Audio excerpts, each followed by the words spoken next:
श्री जी साईं बाबा के समकालीन जितने भी महान संत हुए हैं, जितनी भी आध्यात्मिक शख्सियतें हुई हैं, उन सभी ने श्री जी साईं बाबा के प्रति बड़ा ही सम्मान प्रकट किया है। बड़ी ही प्यारी घटना है और इसका वर्णन जो है श्री रामकृष्ण कथा अमृत में भी दिया हुआ है। कृष्णदेव जी आगे कहते हैं कि साई अंतिम अवस्था है, साई से बड़ा कोई नहीं है, साई परम सिद्ध पुरुष है।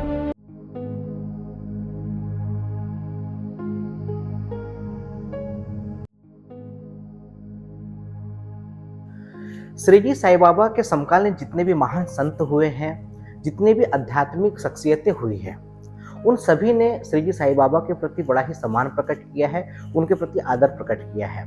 चाहे वो आधुनिक युग के ज्ञान और योग के सबसे ऊंचे ऋषि हुए हो महर्षि रमण, चाहे वो कैची धाम के नीम करोली बाबा हो, चाहे नागपुर के संत ताजुद्दीन औलिया हो, गजानन महाराज हो, स्वामी समर्थ महाराज हो, या वासुदेवानंद सरस्वती जिनको टेम्बे स्वामी जी के नाम से भी जाना जाता है। इन सभी ने श्री जी साईं बाबा की सर्वव्यापकता को, उनकी दिव्यता को स्वीकार किया है और हमेशा अपने से ऊंचा दर्जा दिया है श्री जी साईनाथ महाराज जी को। आज हम ऐसी ही शख्सियत की बात कर रहे हैं, ऐसे ही महापुरुष की बात कर रहे हैं जो आधुनिक युग में भक्ति मार्ग के सबसे ऊंचे शीर्ष रहे। मैं बात कर रहा हूँ रामकृष्ण परमहंस देव जी की। रामकृष्ण परमहंस देव जी श्री जी साईं बाबा के समकालीन ही उनका कार्यकाल रहा और साईं बाबा के प्रति उनके क्या विचार थे और उन्होंने अपने शिष्यों को साई शब्द का क्या अर्थ बतलाया है, इस विषय में हम आज चर्चा करेंगे। बड़ी ही प्यारी घटना है और इसका वर्णन जो है श्री रामकृष्ण कथा अमृत में भी दिया हुआ है। श्री रामकृष्ण कथा अमृत जो है वो रामकृष्ण परमहंस देव और उनके शिष्यों के बीच जो संवाद हुआ है, आध्यात्मिक संवाद, जिसमें आध्यात्मिक और दार्शनिक दृष्टिकोण दिया हुआ है। और ये बड़ी ही महत्वपूर्ण किताब है क्योंकि इसमें रामकृष्ण परमहंस देव जी के उपदेश है और उनके निजी अनुभव है। और ये मुख्य रूप से बंगाली में लिखी गई है। इसके जो लेखक थे वो थे महेंद्रनाथ गुप्ता जी और बाद में ये हिंदी में भी इसका अनुवाद हुआ। इसका जो हिंदी अनुवाद हुआ है वो रामकृष्ण वचनामृत के रूप में हुआ है और इसका अनुवाद जो किया है वो सूर्यकांत त्रिपाठी निराला जी ने किया है, जो कि छायावादी युग के जो 4 स्तंभों में से एक प्रमुख स्तंभ रहे हैं। तो ये घटना तब की है जब रामकृष्ण परमहंस देव जी दक्षिणेश्वर में सत्संग दे रहे थे अपने कुछ शिष्यों के साथ में। तो उन्होंने साई शब्द का अर्थ समझाया और वहां पर जो रामकृष्ण कथा अमृत के जो लेखक थे महेंद्रनाथ गुप्ता जी, जिनको मास्टर जी के नाम से भी जाना जाता है, वो भी वहां उपस्थित थे। तो तब रामकृष्ण परमहंस देव जी ने साई शब्द का अर्थ समझाया। रामकृष्ण परमहंस देव जी कहते हैं कि आत्म साक्षात्कार प्राप्त सिद्ध पुरुष को शाक्त परंपरा में कौल कहा जाता है। ठीक उसी प्रकार से वेदांत में इस सिद्ध अवस्था को परमहंस कहा जाता है और बाउल जब सिद्ध हो जाते हैं तो उनको साईं कहा जाता है। रामकृष्ण देव जी आगे कहते हैं कि साई अंतिम अवस्था है, साई से बड़ा कोई नहीं है, साई परम सिद्ध पुरुष है और इस अवस्था में द्वैत समाप्त हो जाता है। तो इस तरह से रामकृष्ण परमहंस देव जी ने साई शब्द की व्याख्या की। यहाँ पर जो रामकृष्ण परमहंस देव जी बाउल शब्द का प्रयोग कर रहे हैं, बाउल एक रहस्यवादी संप्रदाय है। जैसे आप कह सकते हैं महाराष्ट्र में जैसे वारकरी संप्रदाय है, ठीक उसी प्रकार से पश्चिम बंगाल और आसपास में बाउल संप्रदाय काफी सक्रिय रहा है एक समय पर। और ये जो संप्रदाय है उस संप्रदाय में वैष्णव हिंदू और जो मुस्लिम सूफीवाद है, इन दोनों के तत्व विद्यमान है बाउल संप्रदाय में। और रामकृष्ण परमहंस देव जी एक गीत गुनगुनाया करते थे कभी कभी, और उस गीत का भाव कुछ इस तरह से था कि एक ऐसा भाव का फकीर आया हुआ है जो हिंदुओं का देवता है और मुसलमानों का पीर है। मैंने प्रारंभिक दौर में ही कहा था कि साईं बाबा के समकालीन जितने भी महान संत हुए हैं वो प्रत्यक्ष रूप से कभी साईं बाबा से नहीं मिले, कोई ऐसा कम्युनिकेशन उनके बीच में नहीं हुआ, लेकिन फिर भी वो आध्यात्मिक रूप से आपस में कनेक्ट थे, उनका आपस में आध्यात्मिक संबंध था। मैंने इसलिए ये बात कही थी प्रारंभिक दौर में। रामकृष्ण परमहंस जी अपने आप में बड़े ही अनूठे और एक अद्वितीय संत हुए हैं। सभी धर्म ये बताते हैं कि मंजिल एक ही है और रास्ते अलग अलग हैं। सभी जो धर्म है, संप्रदाय है, लेकिन रामकृष्ण परमहंस देव जी ने इसको सिद्ध किया। तो ये बात अपने आप में बड़ी अनूठी है, क्योंकि रामकृष्ण परमहंस जी ने प्रत्येक मार्ग का अनुकरण करते हुए परमात्मा को पाया है। मेरे जीवन की एक बहुत ही महत्वपूर्ण घटना और बड़े ही अविस्मरणीय घटना, जिसको मैं जीवन भर नहीं भुला सकता हूँ, ये घटना दक्षिणेश्वर की है, जहाँ पर मुझे एक बड़ी ही प्रीतिकर अनुभूति हुई और एक ऐसा यादगार पल वो बना कि मैं उसको जीवन भर भूल नहीं सकता हूँ। 2023 में नवंबर दिसंबर के माह में ही मुझे कलकत्ता जाने का अवसर मिला और तब मैं वहाँ दक्षिणेश्वर गया दर्शन करने के लिए। और दक्षिणेश्वर से जैसे ही मैं बाहर आया, मुझे वेल्लूर मठ जाना था और मैं पहली बार कलकत्ता गया हुआ था और दक्षिणेश्वर भी पहली बार ही मैं वहाँ गया। तो मुझे वहाँ की भौगोलिक उतनी जानकारी नहीं थी कि किस दिशा की ओर जाना है, कैसे जाना है। तो मैंने जो वहाँ पर स्थानीय लोग थे उनसे पूछा और उन्होंने मार्गदर्शन भी कर दिया। दक्षिणेश्वर से सीधा रास्ता जाता है राइट साइड में, वो सीधा जाता है नदी के तट पर, जो गंगा नदी है। तो इस छोर पे स्टीमर्स होते हैं जो इस छोर से उस छोर आपको छोड़ते हैं वेल्लूर मठ में। नदी जो गंगा नदी है, गंगा नदी के माध्यम से स्टीमर से आप इस पार से उस पार जाते हैं, तो वो फेरी लगाते रहते हैं। तो जब आप दक्षिणेश्वर से वेल्लूर मठ के लिए जाते हैं, तब आपको राइट साइड में रामकृष्ण परमहंस देव जी के एक छोटा सा मंदिर है। उस जगह शायद बागनवाड़ी कहा जाता है।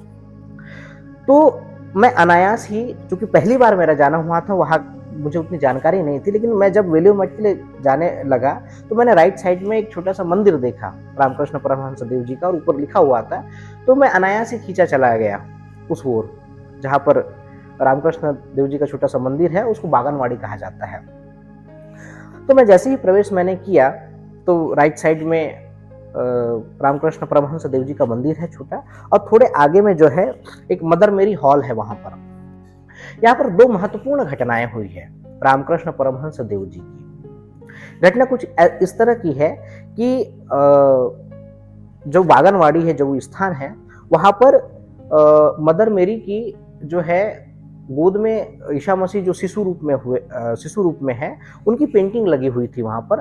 और रामकृष्ण परमहंस देव जी प्रतिदिन वहां पर ध्यान करने जाते थे। तो एक दिन हुआ यूं कि ध्यान करते करते इतनी तल्लीन हो गए उस पेंटिंग की तरफ देखते हुए कि वहां से उस पेंटिंग से प्रकाश निकला और रामकृष्ण परमहंस देव जी के भीतर समा गया। और ऐसा कहा जाता है कि वहां पर उनको मदर मेरी जी ने दर्शन दिए। ये एक घटना है। और इस घटना के उपरांत ही रामकृष्ण परमहंस देव जी ईसाई प्रार्थनाओं में और ईसाई धर्म की ओर जो है वो प्रेरित हुए। दूसरी एक महत्वपूर्ण घटना यह है कि रामकृष्ण परमहंस देव जी नरेंद्र नाथ को लेकर के बागनवाड़ी आए हुए थे और वहां पर एकांत में उन्होंने अपना एक दिव्य स्पर्श किया विवेकानंद जी को। और उसके बाद में विवेकानंद जी एक अर्ध चेतना अवस्था में चले गए, एक अलग ही अवस्था में चले गए। और इस बीच में उनके बीच में कुछ क्वेश्चन आंसर हुए, कुछ कन्वर्सेशन हुआ, और उसके बाद जो है उनका पूरा का पूरा जीवन बदल गया। और वहीं से नरेंद्र नाथ जी के आगे की जीवन की योजनाएं तय हुई। और आप सभी जानते हैं कि वो स्वामी विवेकानंद जी के नाम से पूरी दुनिया में प्रसिद्ध हुए। तो ये दो महत्वपूर्ण घटनाएं वहां घटी हुई थी।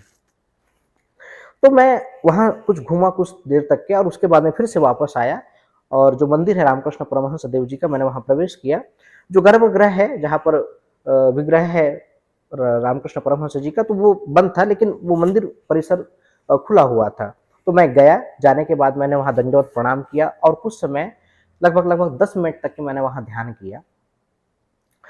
अब मैं जैसे ही ध्यान करके मैं वापस जाने के लिए उठा, तो मैं राइट साइड में जैसे मैं मुड़ा तो मैं देखता हूं कि वहां पर श्रीजी साईं बाबा की एक तस्वीर लगी हुई है। और जैसे ही मैंने उस तस्वीर को देखा तो मैं एकदम हतप्रभ सा हो गया, एकदम मेरे शरीर में रोमांच हो उठा और मेरे आंखों से आंसू बहने लगे, क्योंकि मैं बड़ा ही अप्रत्याशित था वहां पर। तो ये जो है बड़ा ही रोमांच करने वाली मेरे जीवन की एक घटना घटी। और मैं उस तस्वीर की तरफ देखता रहा हाथ जोड़ करके, और मेरे आंखों में आंसू थे और कुछ समय के लिए मैं एक अलग ही अवस्था में था। मैंने अपने आप को संभाला वहां और बड़ा ही कृतज्ञता के साथ में और बड़े ही धन्यवाद भाव से मैंने उनको प्रणाम किया था। मैंने एक्सेप्ट नहीं किया था कि मुझे साईं बाबा के यहाँ दर्शन होंगे, क्योंकि मैं एक अलग विचार लेकर के गया था। और जब मैंने देखा तो राइट साइड में 3 तस्वीरें लगी हुई है। पहली तस्वीर श्री जी के साईं बाबा की है, दूसरी तस्वीर रामकृष्ण परमहंस देव जी की है। तीसरी तस्वीर जो है वो माँ शारदा जी की है। मैं काफ़ी समय तक के साईनाथ महाराज को धन्यवाद देता रहा कि आप किस तरह से अपने साधक का मार्गदर्शन करते हैं और अपनी उपस्थिति का अनुभव करवाते हैं। तो मैंने काफ़ी धन्यवाद दिया बाबा जी को और मैंने उसी समय गनी महाराज जी को कॉल किया और वीडियो कॉल के माध्यम से उनको वो मंदिर का परिसर भी दिखाया और साईनाथ महाराज की तस्वीर भी दिखाई और गनी महाराज जी भी काफ़ी भाव विभोर हो गए और उन्होंने बताया कि किस तरह से श्री जी के साईनाथ महाराज की व्यापकता है, उनकी सर्वव्यापकता है और वो किस तरह से अपने साधकों का, अपने भक्तों का मार्गदर्शन करते हैं और अपने उपस्थिति का अनुभव देते हैं। तो ये बड़ी ही प्रीतिकर घटना मेरी रही जीवन की। और श्री जी के साईं बाबा की जो सर्वव्यापकता है, वो बहुत ही अनूठी है। वो आपका हर एक कदम पे वो आपको मार्गदर्शन करते हैं, आपके जीवन का मार्गदर्शन करते हैं। तो ये बहुत ही प्रीतिकर अनुभूति मेरे जीवन की रही।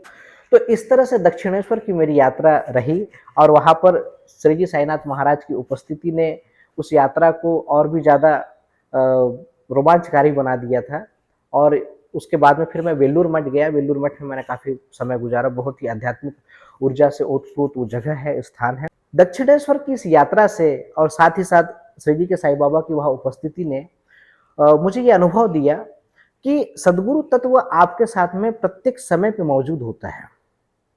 आप कहीं पर भी रहें, उनकी पैनी दृष्टि आप पे हमेशा होती है।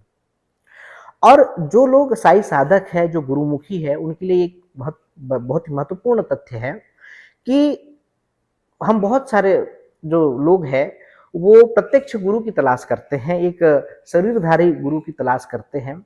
लेकिन श्री जी साईं बाबा से जो लोग जुड़े हुए हैं, आत्मिक रूप से जुड़े हुए हैं, विशुद्ध रूप से एक निष्ठता के साथ में जो लोग जुड़े हुए हैं, उनके लिए श्री जी के साईं बाबा प्रत्यक्ष रूप से एक सदृश गुरु के समान आपका मार्गदर्शन करते हैं जीवन का।